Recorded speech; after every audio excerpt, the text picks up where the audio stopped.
Расул. Ушул великтин аркасынан дейм.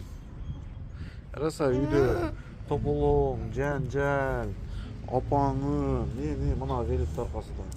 Раса баякындай болуп атат да, ызычуу болуп атат.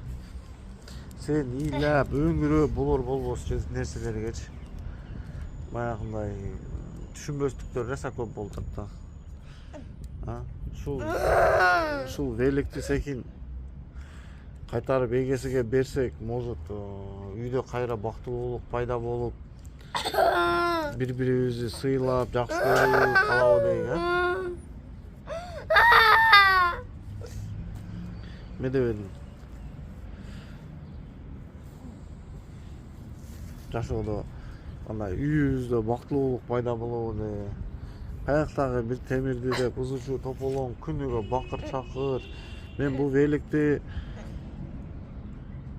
алып берсем сага мындай жакшы бала болуп, бүт дубаларды жатап, мындай эси көп, ата энесин сыйлаган бала болот экен десем, сен жерге жатып антип тополоң кылып, кара көздөрүң ишип, бакыр чакыр кылып балам. Бул эми туурабы ушул? Сен катта бала болуп калган болсоң, 5 жаштасың.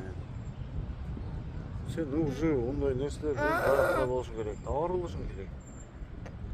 Дүйнөнү деп, бите великти ана чыгара албай калыпмын, ала албай калыпмын деп ыйлап бакыр чакыр кылсаң, ондо эртең мындан каттараак нерсе болсо эмне кыласың?